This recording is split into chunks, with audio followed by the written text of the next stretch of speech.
Hello everyone, I hope you all are good. Welcome to my channel Shefali Online Classes. This is Shefali Singh और आज हमने start करना है कुछ important concepts of income tax part 2। Part 1 की video आप जाके देख सकते हैं अगर आपने नहीं देखी है तो। मैंने उसमें कुछ बेसिक कंसेप्ट्स के बारे में बात की थी। हम आज उसी की कॉन्टिन्यूएशन में आगे कुछ और इम्पोर्टेंट कंसेप्ट्स के बारे में बात करेंगे जो इनकम टैक्स को समझने में हमारी हेल्प करेंगे। ओके, सो बात करते हैं पर्सन की। पर्सन कौन होता है according to income tax? Income tax is levied on the total income of the previous year of every person.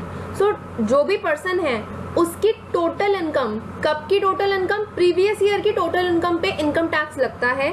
Okay, so as per section 2 clause 31 person में कौन कौन आते हैं देख लेते हैं। पर्सन में आता है individual, Hindu undivided family, company, firm, association of persons or body of individuals whether incorporated or not. That means association of persons or body of individual जिन्हें सर्टिफिकेट ऑफ इनकॉर्पोरेशन मिला हुआ है या फिर नहीं, लोकल अथॉरिटी या फिर आर्टिफिशियल ज्यूरिडिकल पर्सन। तो ये सब आते हैं पर्सन में। आपको जो लगता था अब तक कि पर्सन का मतलब तो सिर्फ इंडिविजुअल होता है, इनकम टैक्स में वो मीनिंग चेंज हो जाता है। पर्सन का मतलब सिर्फ इंडिविजुअल ना होकर HUF भी होता है, कंपनी भी है, फर्म भी है, AOP, BOI, वेदर इनकॉर्पोरेटेड और नॉट, लोकल अथॉरिटी भी आती है, आर्टिफिशियल ज्यूरिडिकल पर्सन भी आता है।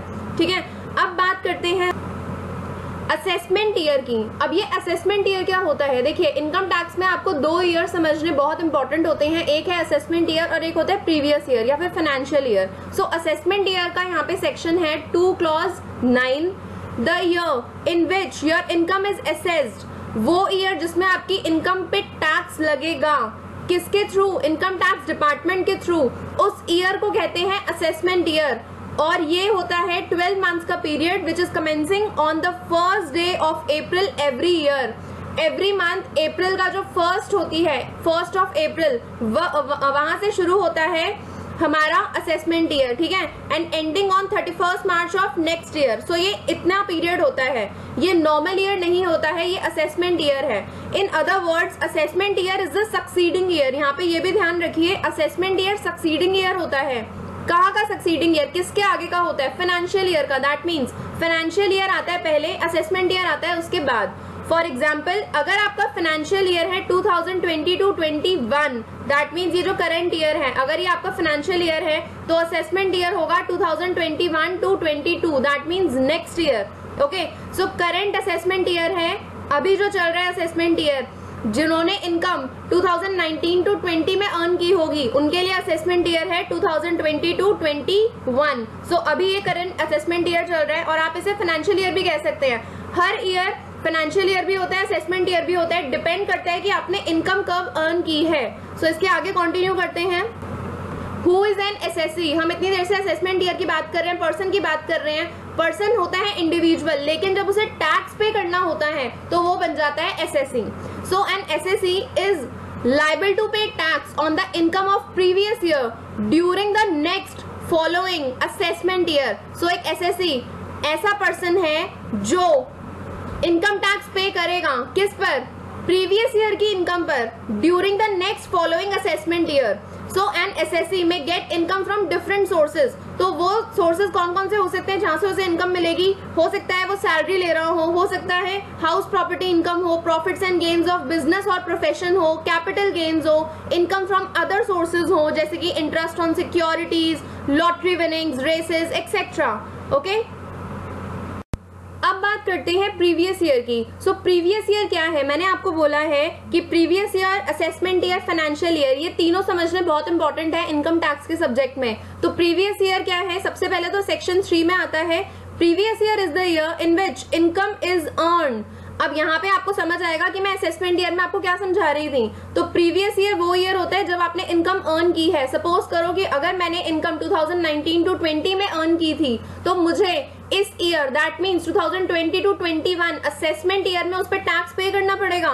सो प्रीवियस ईयर की डेफिनेशन में it means the financial year. तो previous year, financial year same ही होते हैं। It means the financial year immediately preceding the assessment year. तो हमने असेसमेंट ईयर में क्या देखा था, असेसमेंट ईयर सक्सीडिंग ईयर होता है फाइनेंशियल ईयर का, तो यहाँ पे फाइनेंशियल ईयर प्रीसीडिंग ईयर होता है असेसमेंट ईयर का। Okay, now the previous year relevant to the assessment year. अगर 2020 to 21 असेसमेंट ईयर है, दैट मीन्स अगर किसी पर्सन को 2020 to 21 में टैक्स पे करना है इनकम पे, सो उसके लिए उसका प्रीवियस ईयर क्या होगा, उसका प्रीवियस ईयर होगा 2019 to 20। तो 2019 to 20 1 अप्रैल 2019 से 31 मार्च 2020 तक जो भी उसने इनकम अर्न की होगी उसे 2020 to 21 में उस पर टैक्स पे करना पड़ेगा।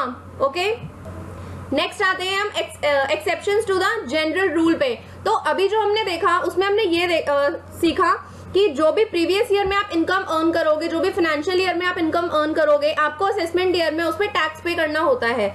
लेकिन कुछ एक्सेप्शंस होती हैं, exceptions are everywhere. So exceptions to the general rule में जनरली इनकम अर्न होती है in the previous year is taxed in the assessment year. तो जो भी आपकी इनकम होती है, जो भी आप प्रीवियस ईयर में अर्न करते हैं, हमेशा वो असेसमेंट ईयर, दैट मीन्स उसके नेक्स्ट ईयर में उस पर टैक्स आपको पे करना पड़ता है। But there are certain exceptions to the general rule where the previous year और असेसमेंट ईयर दोनों ही सेम होते हैं और assessee is liable to be assess, that means उसको टैक्स पे करना पड़ता है उसी सेम ईयर में। तो एक्सेप्शन यही है कि आपका प्रीवियस ईयर और असेसमेंट ईयर सेम हो जाएगा, एक ही ईयर हो जाएगा। सपोज कि अगर किसी ने 2019 to 20 में इनकम अर्न की है, तो वो जो एक्सेप्शन वाला केस होगा उसे 2019 to 20 में ही टैक्स पे करना पड़ेगा उस इनकम पे। अब ये कौन से केसेस होते हैं, सबसे पहला है income from non resident shipping company. So income from non resident shipping company की अगर हम बात करें, so in case a non resident shipping company which has no representative in India earns income by carrying passengers, livestock, mail or goods loaded from any Indian port, such ship will not be allowed to leave the port till the tax on such income has been paid or alternative arrangements to pay the tax are made। तो अगर एक non resident shipping company है जो सिर्फ और सिर्फ non resident की तरह ही बिजनेस कर रही है और उसे तब तक यहां से इंडियन पोर्ट से गुड्स को लोड नहीं करवाने दिया जाएगा, तब तक वो टैक्स पे नहीं कर देगी। नेक्स्ट आते हैं income of person living India.